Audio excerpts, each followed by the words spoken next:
بسم اللہ الرحمن الرحیم۔ دنیا اور آخرت کے بعد ایک اور عالم ہے جس کو برزخ کہتے ہیں۔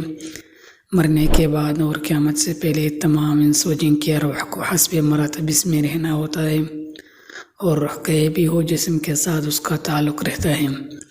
قبر پر آنے والوں کو پہچانتی ہے اور یہ کہنا کہ فلاں کی روح فلاں کے اندر چلی گئی یا اس نے دوبارہ جنم لیا، یہ عقیدہ قرآن و حدیث کے خلاف ہے۔ حدیث شریف میں ہے جب مسلمان مرتا ہے اس کی راہ کھول دی جاتی ہے کہ جہاں چاہے جائیں۔ سعید بن مسیب رضی اللہ تعالیٰ عنہ سے مروی ہے، حضرت سلمان فارسی عبداللہ بن السلام باہم ملے، ایک دوسرے سے کہا کہ اگر مجھ سے پہلے کوئی انتقال کرو تو مجھے خبر دینا کہ وہاں کیا پیش آیا ہے۔ کہا گیا زندہ اور مردے بھی ملتے ہیں، یعنی فرمایا ہاں مسلمان کی روح جنت میں ہوتی ہے، انہیں اختیار ہوتا ہے جہاں چاہیے جائے۔ کیا مرنے کے بعد مردے اپنے گھر والوں کو یاد کرتے ہیں؟ دیکھیں جب کسی انسان کا انتقال ہو جاتا ہے تو وہ مرنے والے شخص کو یہ معلوم ہوتا ہے کہ ہم اس دنیا سے منتقل ہو کر اس دنیا میں یعنی عالم برزخ میں آ گئے ہیں، اور اس کو یہ ساری چیزیں یاد ہوتی ہے کہ ہمارے گھر ہیں، مکان ہے، رشتہ دار ہے، عزیز و اقارب ہے، اور ہمارے بہن بھائی ہے، اور ہماری ایک فیملی ہے۔ اور یہاں تک کہ جب اس مردے کی روح نکل جاتی ہے نا، جب اس کو دفنایا جا رہا ہوتا ہے تو پھر اس وقت وہ مردہ اپنی آنکھوں سے ساری چیزیں دیکھ بھی رہا ہوتا ہے، یعنی کہ اس کی جو روح ہوتی ہے وہ ان ساری چیزوں کو دیکھ رہی ہوتی ہے، اور اس کو یہ پتہ ہوتا ہے کہ اب ہمیں کفن پہنایا جا رہا ہے اور اب ہمارے جنازے کو اٹھایا جا رہا ہے۔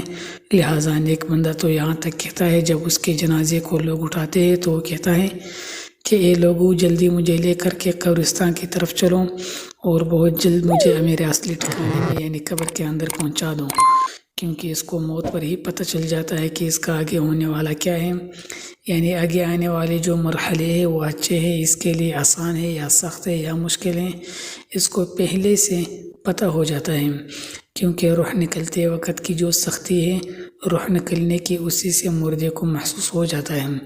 تو مومن بندہ کہتا ہے مجھے جلدی لے کر چلو اور مجھے قبر کے اندر اتار دو، میرے اصلی ٹھکانے تک پہنچا دو، کیونکہ آقا نامدار علیہ السلام نے ارشاد فرمایا دنیا مومن کی قید خانہ ہے، کافر کے لیے جنت ہے۔ اور جو گناہ گار فاسق فاجر بے گناہ بے نمازی انسان ہوتا ہے وہ چیخ چیخ کر یہ کہنے کی کوشش کرتا ہے کہ یہ لوگ تم مجھے کہاں لے کر کے جا رہے ہو؟ اے میرے بچوں، اپنی فیملی سے کہتا ہے کہ میں نے اپنے بچوں کے لیے بہت زیادہ کمایا اور ان کے لیے گھر مکان بنایا، اور اب تم ہمیں ہمارے گھر سے نکال کر اندھیری قبر کوٹری کے اندر کہاں ڈالنے جا رہا ہے؟ اس سے بہت گھبراہٹ ہو رہی ہوتی ہے، تو وہ اپنی زبان حال سے کہنے کی کوشش کرتا ہے کہ یہ لوگوں مجھے مت لے کر کے جاؤ۔ بہرحال اس کو جب قبر کے اندر رکھ دیا جاتا ہے تو اس کو یہ پتہ ہوتا ہے کہ اب ہم قبر کے اندر ہے، اور ہماری فیملی ہمارے پچھلی دنیا میں جس میں ہم پہلے سے وہاں ہماری فیملی اور ہمارے رشتہ دار موجود ہے۔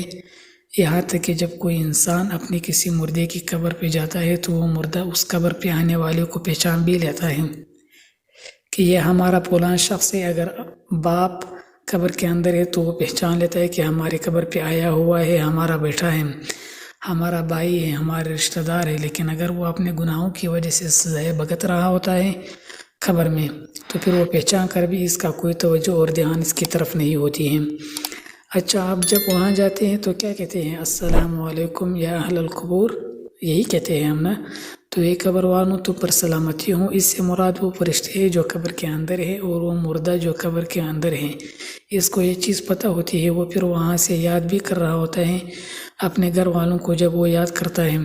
اور آقا نامدار علیہ السلام نے فرمایا، بخاری کی حدیث ہے، جب کوئی شخص اپنے کسی مرحوم کے لیے مردے کے لیے ایصال ثواب کرتا ہے تو جب اس کے لیے وہ تحفہ بنا کر اس کو پیش کیا جاتا ہے تو وہ بڑا خوش ہوتا ہے، اور اس کو ایسی خوشی ملتی ہے اس وقت اس سے پہلے ایسی خوشی اسے کبھی ملی ہوئی نہیں ہوتی۔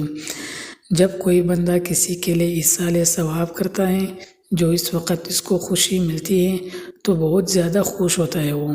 تو بہرحال وہ اپنے گھر والوں کو یاد کرتا ہے۔ جو گناہ گار بندہ ہوتا ہے اسے یہ دنیا بہت یاد آتی ہے کہ ہم بہت عیش کی زندگی میں تھے، کیونکہ اس کے لیے یہ والی دنیا جو تھی وہ جنت تھی، گناہ گار کے لیے تو وہ بڑا عیش تھا۔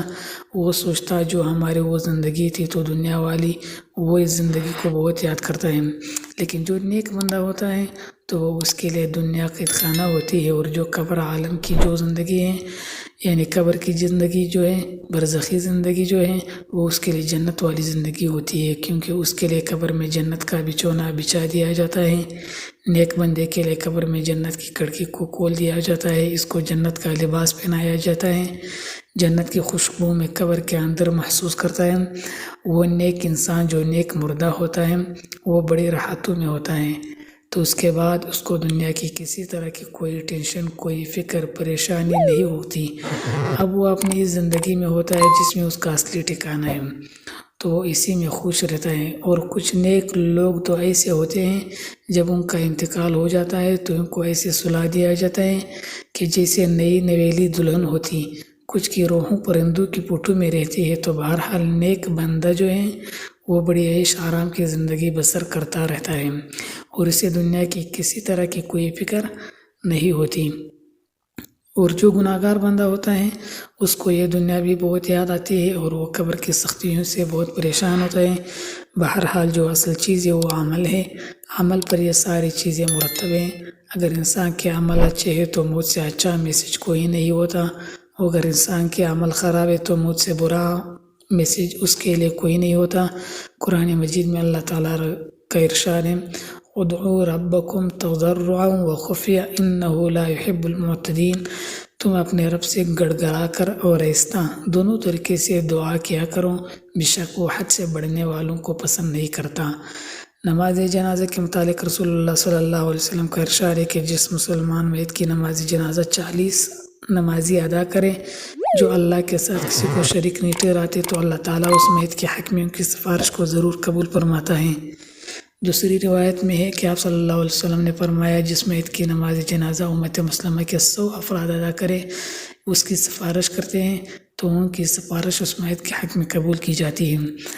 میت کو قبر میں رکھتے وقت یہ کہے، بسم اللہ وعلی ملت رسول اللہ، اللہ تعالیٰ کے نام سے اور رسول اللہ صلی اللہ علیہ وسلم کے طریقے پر۔ نیز حضرت عثمان بن عفان رضی اللہ عنہ کی روایت ہے، وہ کہتے ہیں کہ جب رسول اللہ صلی اللہ علیہ وسلم میت کی تدفین سے فارغ ہوتے تو قبر پر کھڑے ہو کر فرماتے ہیں، اپنے بھائی کے لیے مغفرت کی طلب کرو اور اس کے لیے ثابت قدمی مانگو، اس کے لیے کہ ابھی اسے سوال کیا جاتا ہے۔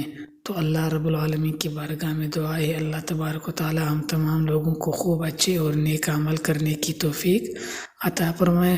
والسلام علیکم ورحمۃ اللہ۔ ملتے ہیں نیکسٹ ویڈیو میں۔